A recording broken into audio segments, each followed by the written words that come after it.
नमस्कार विद्यार्थी मित्रांनो, तुळजाराम चतुरचंद महाविद्यालय बारामती स्वायत्त महाविद्यालय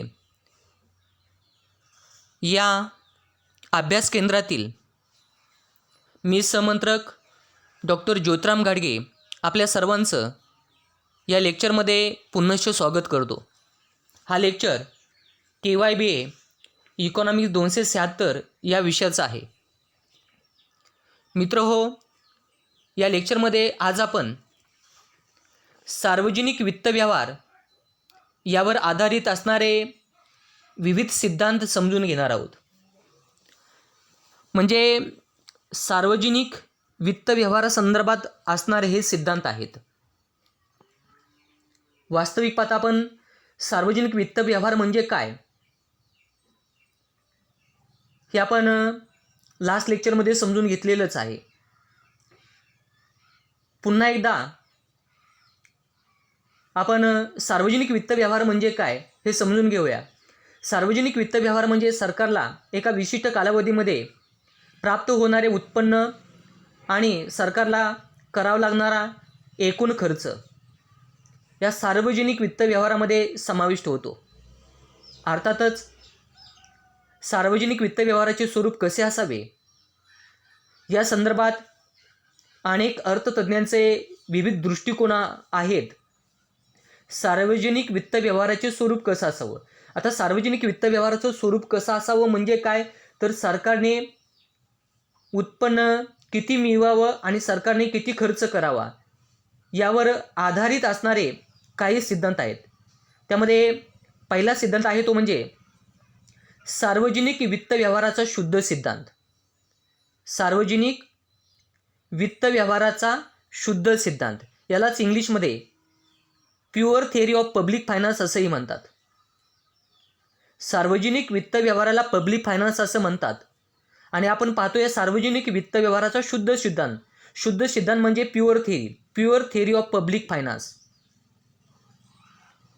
सेलिंगमन आणि इतर अर्थतज्ञांनी हा सिद्धांत मांडला आहे। या अर्थतज्ञांच्या दृष्टिकोनानुसार सार्वजनिक उत्पन्न आणि सार्वजनिक खर्च त्याचबरोबर सार्वजनिक कर्ज यासंबंधी नियोजन करताना सरकारने सामाजिक कल्याणाचा विचार करण्याची गरज नाही आहे।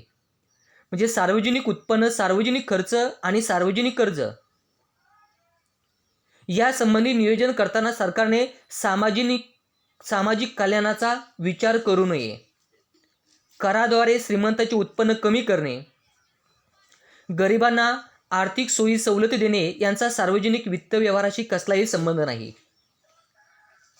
सरकार काय करतं, श्रीमंत व्यक्तीच्या उत्पन्नावर टॅक्स लावतं आणि उत्पन्न मिळवतं आणि मिळवलेलं जे काय उत्पन्न आहे हे मिळवलेलं उत्पन्न गरीब व्यक्तीवर खर्च करतं, गरीब व्यक्तींना आर्थिक सोयी आणि सवलती देतं।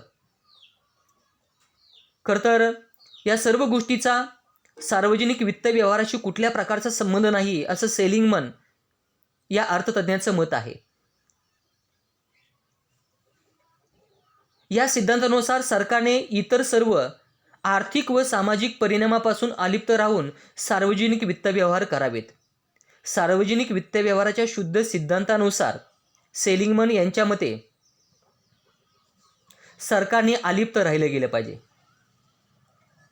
या मतामुळे सार्वजनिक वित्त व्यवहार या विषयाची व्याप्ती खऱ्या अर्थाने कमी होते हे आपल्या सर्वांच्या लक्षामध्ये आलं असेल। एकंदरीत सार्वजनिक वित्त व्यवहाराच्या शुद्ध सिद्धांतामध्ये सरकारचं योगदान किती असावं, सरकारने किती उत्पन्न मिळावं आणि मिळवलेलं उत्पन्न गरीब लोकांच्यावर किती खर्च करावा, खरं तर सामाजिक कल्याणाशी याचा कुठल्या प्रकारचा संबंध नाही हे या सिद्धांतातून स्पष्ट होतं। सार्वजनिक वित्त व्यवहार यावर आधारित असणारा एक दुसरा सिद्धांत आहे तो म्हणजे सार्वजनिक वित्त व्यवहाराचा सामाजिक राजकीय सिद्धांत। सार्वजनिक वित्त व्यवहाराचा सामाजिक राजकीय सिद्धांत वॅगनर, एजवर्थ आणि प्राध्यापक पिगू यांनी सार्वजनिक वित्त व्यवहाराच्या शुद्ध सिद्धांतावर टीका केली आहे।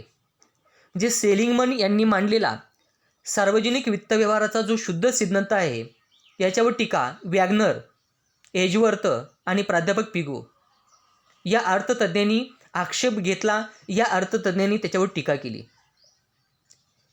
या अर्थतज्ञांच्या मतानुसार श्रीमंताकडील अतिरिक्त उत्पन्न गरिबाकडे स्थलांतरित करणे, संपूर्ण समाजाचे कल्याण साधणे यासाठी सार्वजनिक वित्त व्यवहाराचा वापर करणं गरजेचं असतं. मित्रहो, सार्वजनिक वित्त व्यवहाराचा शुद्ध सिद्धांत आणि सार्वजनिक वित्त व्यवहाराचा सामाजिक राजकीय सिद्धांत या दोन्हीमधला मुख्य फरक एवढाच आहे की सार्वजनिक वित्त व्यवहाराच्या शुद्ध सिद्धांतामध्ये सेलिंगमन काय सांगतात की सरकारने सार्वजनिक वित्त व्यवहाराचा उपयोग करू नये. तर सार्वजनिक वित्त व्यवहाराच्या सामाजिक किंवा राजकीय सिद्धांतानुसार वॅगनर, एजवर्थ आणि प्राध्यापक पिगो यांच्या मतानुसार सार्वजनिक वित्त व्यवहाराचा उपयोग केला गेला पाहिजे.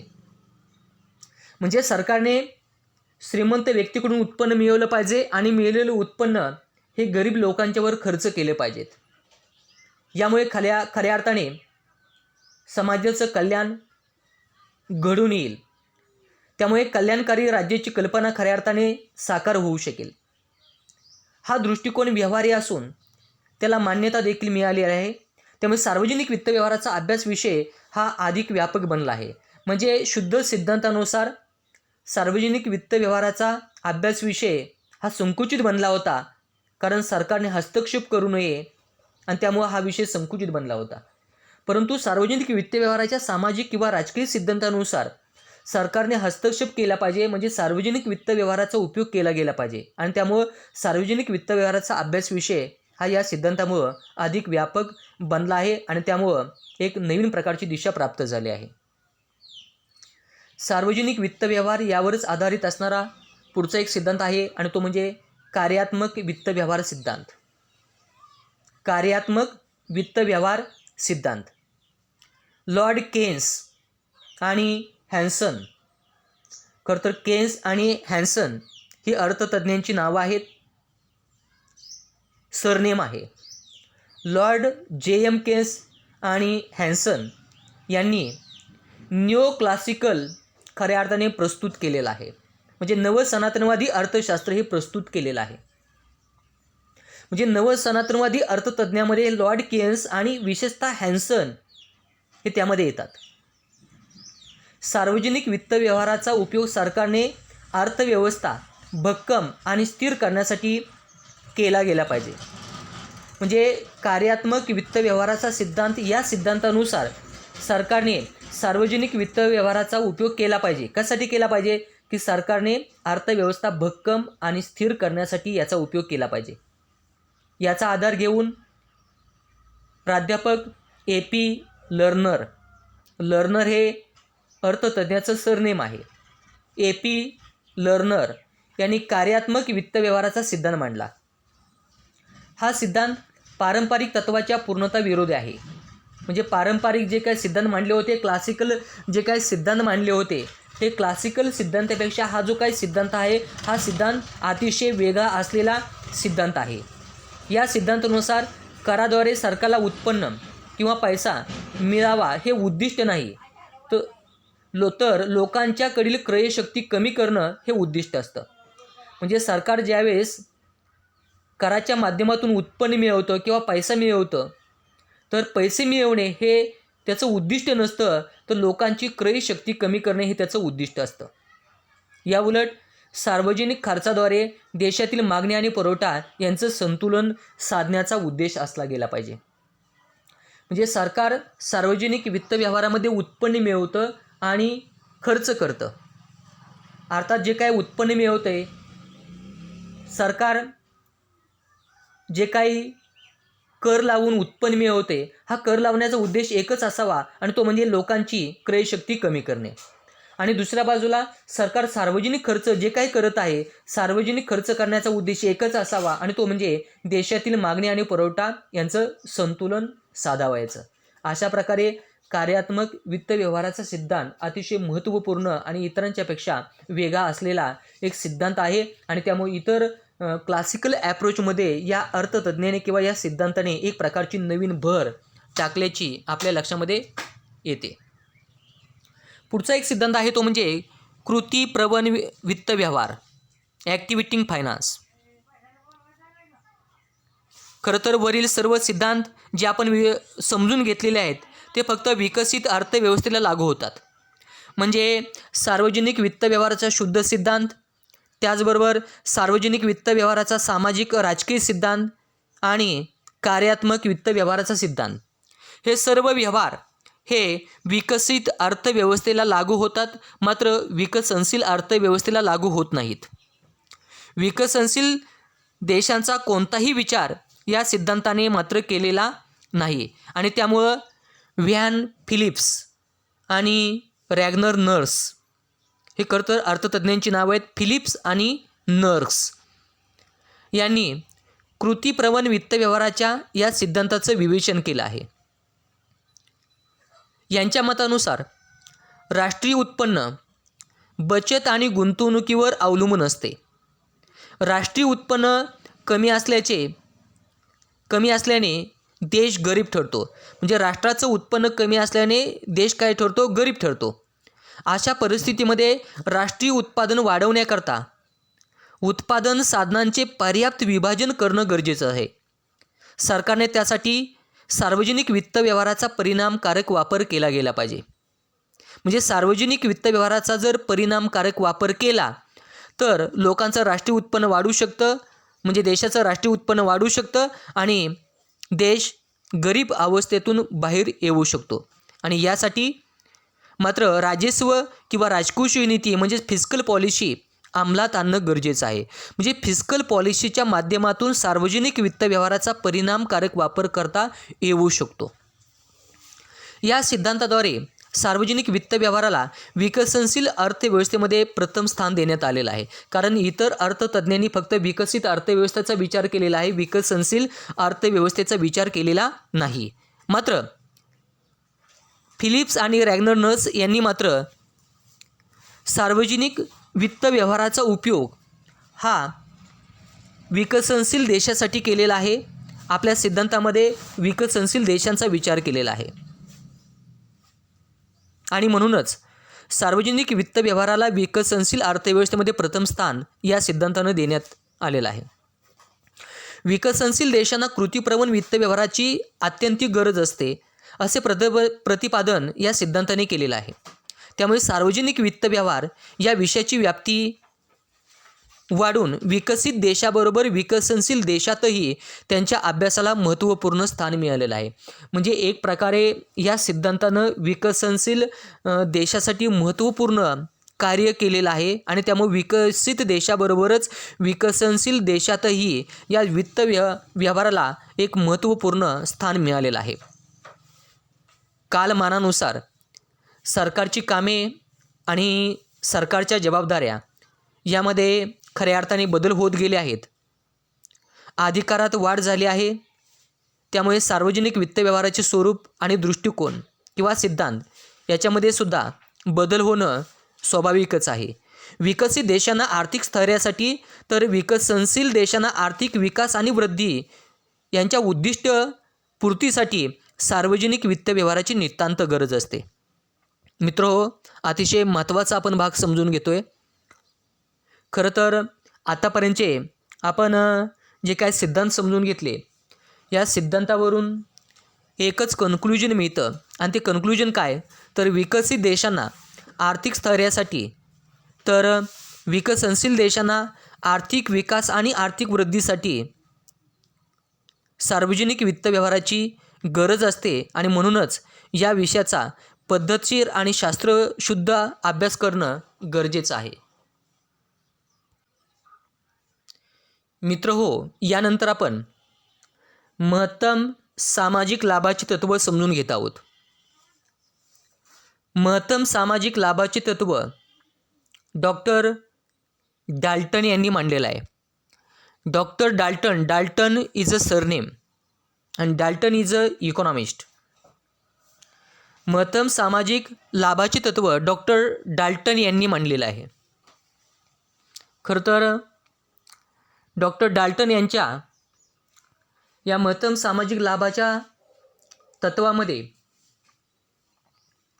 सरकारने कराची आकारणी किती करावी आणि सरकारने समाजावर खर्च किती करावा हे स्पष्ट होतं. तुम्हा सर्वांना माहीत आहे की सरकार जनतेसाठी आहे.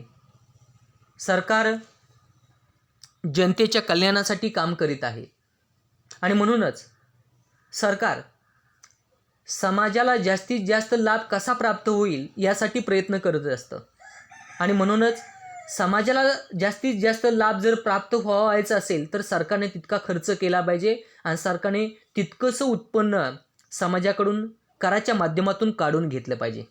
आणि म्हणूनच सरकारने किती उत्पन्न समाजाकडून काढून घेतलं पाहिजे आणि समाजावर किती खर्च केला पाहिजे यावर आधारित असणारा डॉक्टर डाल्टन यांचा सिद्धांत आहे. डॉक्टर डाल्टन यांचे महत्तम सामाजिक लाभाचे तत्त्व आहे. या तत्वानुसार डॉक्टर डाल्टन यांच्या मते करामुळे करदात्यांना आपल्या उपभोगाचा आणि इतर गरजांचा त्याग करावा लागतो, परंतु करातील प्रत्येक वाढीमुळे हा त्याग वाढत्या दराने वाढत जातो. यालाच वाढता सीमांत सामाजिक त्याग असं म्हणतात. म्हणजे सरकारने समाजावर जर कराची आकारणी केली तर समाजाचं काही उत्पन्न हे सरकारकडे जातं आणि त्यामुळं त्या समाजाला तेवढ्या उपभोगाचा त्याग करावा लागतो. म्हणजे जेवढं उत्पन्न सरकारने काढून घेतलेलं आहे तेवढ्या उत्पन्नाचा त्या समाजाने त्याग केलेला असतो आणि त्यामुळं त्या त्यागाला डॉक्टर डाल्टन यांनी काय म्हटलेलं आहे तर सीमांत सामाजिक त्याग. हा जो सीमांत सामाजिक त्याग आहे हा सीमांत सामाजिक त्याग हा वाढत जातो, परंतु जर सरकारने दुसऱ्या बाजूला सार्वजनिक खर्च केला तर सार्वजनिक खर्च केल्यामुळे समाजाला त्याचा लाभ मिळतो. कारण सरकारचा खर्च म्हणजे समाजाचं उत्पन्न असतं. कारण सरकारने खर्च कोणावर केलेला आहे? सरकारने खर्च समाजावर केलेला आहे आणि त्यामुळं एकाचा खर्च दुसऱ्याचं उत्पन्न या तत्वानुसार सरकारने जर खर्च केला तर तेवढं उत्पन्न हे समाजाला मिळतं. जर सरकारने अधिकाधिक खर्च केला तर समाजाला उत्पन्न अधिक मिळेल आणि जर सरकारने खर्च कमी केला तर समाजाला उत्पन्न कमी प्राप्त होईल. सरकारच्या सार्वजनिक खर्चाद्वारे लोकांना लाभ प्राप्त होतो, परंतु वाढत्या खर्चामुळे सामाजिक लाभात होणारी वाढ ही मात्र घटत्या दराने असते. म्हणजे सरकारने जरी मोठ्या प्रमाणामध्ये खर्च केला तरी लक्षामध्ये असू द्या समाजाच्या लाभामध्ये जरी वाढ झाली असली तरी होणारी वाढ ही मात्र घटत्या दराने असते. मित्रो, अशा प्रकारे समाजाला सामाजिक लाभ जास्तीत जास्त कधी प्राप्त होईल तर ज्या ठिकाणी सामाजिक सीमांत त्याग व सामाजिक सीमांत लाभ समान होईल त्या ठिकाणी समाजाला महत्तम लाभ प्राप्त होईल. डॉक्टर डाल्टन यांच्या मतानुसार ज्या ठिकाणी सीमांत सामाजिक त्याग आणि सीमांत सामाजिक लाभ समान होतात याच ठिकाणी समाजाला जास्तीत जास्त महत्तम लाभ मिळतो आणि म्हणून त्याला काय म्हणतात? महत्तम सामाजिक लाभाचे तत्त्व. महत्तम सामाजिक लाभाच्या तत्वानुसार आपल्या सर्वांच्या लक्षामध्ये आलं असेल सरकारने कराची आकारणी किती करावी आणि सरकारने खर्च किती करावा. ज्या ठिकाणी सीमांत सामाजिक त्याग आणि सीमांत सामाजिक लाभ समान होईल त्या ठिकाणी सरकारने कर आकारणी करावी आणि तितका खर्च करावा. असं जर केलं तरच समाजाला महत्तम लाभ प्राप्त होईल. महत्तम सामाजिक लाभासाठी डॉक्टर डाल्टन यांनी काही निकष सांगितलेले आहेत आणि ते म्हणजे अंतर्गत शांतता आणि परकीय आक्रमणापासून संरक्षण केलं पाहिजे, उत्पादनामध्ये वाढ केली पाहिजे, उत्पन्नाच्या वाटपामध्ये सुधारणा केली गेली पाहिजे, पूर्ण रोजगाराची परिस्थिती प्रस्थापित केली पाहिजे, आर्थिक स्थैर्य निर्माण केलं पाहिजे आणि भावी पिढीच्या हिताचं संरक्षण केलं पाहिजे. या सर्व जर गोष्टी केल्या तर समाजाचं महत्तम लाभ प्राप्त होईल, महत्तम सामाजिक लाभ प्राप्त होईल. परंतु या महत्तम सामाजिक लाभाच्या काही मर्यादा आहेत, काही व्यावहारिक अडचणी आहेत. उदाहरणार्थ पहा, महत्तम सामाजिक लाभाचं मोजमाप कसं करायचं ते अशक्य आहे. तुटीचा भरणा करून खर्च केल्यास त्याचे वाईटही परिणाम असतात. सामाजिक लाभ ही संकल्पना ही मात्र वस्तुनिष्ठ नसल्याची दिसून येते, व्यक्तिनिष्ठ असल्याची दिसून येते. आणि शेवटची मर्यादा आहे ती म्हणजे सार्वजनिक खर्चावर मर्यादा घालणे हे खऱ्या अर्थाने कठीण असते. अशा प्रकारे मित्रहो, आपण या आजच्या लेक्चरमध्ये अतिशय महत्त्वपूर्ण भाग समजून घेतला आणि तो म्हणजे सार्वजनिक वित्त व्यवहाराचे काही सिद्धांत. अर्थातच सार्वजनिक वित्त व्यवहाराचा शुद्ध सिद्धांत, सार्वजनिक वित्त व्यवहाराचा सामाजिक राजकीय सिद्धांत, सार्वजनिक वित्त व्यवहाराचा कार्यात्मक सिद्धांत, सार्वजनिक वित्त व्यवहाराचा कृतीप्रवण सिद्धांत. आणि यानंतर आपण डॉक्टर डाल्टन यांचे महत्तम सामाजिक लाभाचे तत्त्व समजून घेतले. एवढंच नव्हे तर डॉक्टर डाल्टन यांच्या मते महत्तम सामाजिक लाभाचे निकष कोणते आहेत तेही समजून घेतले. आणि यानंतर सर्वात शेवटी या महत्तम सामाजिक लाभाच्या तत्त्वाच्या असणाऱ्या मर्यादा किंवा असणाऱ्या अडचणीसुद्धा आपण समजून घेतल्या. मित्रहो, या ठिकाणी आपण थांबूया. पुन्हा भेटूया नेक्स्ट लेक्चरला. धन्यवाद.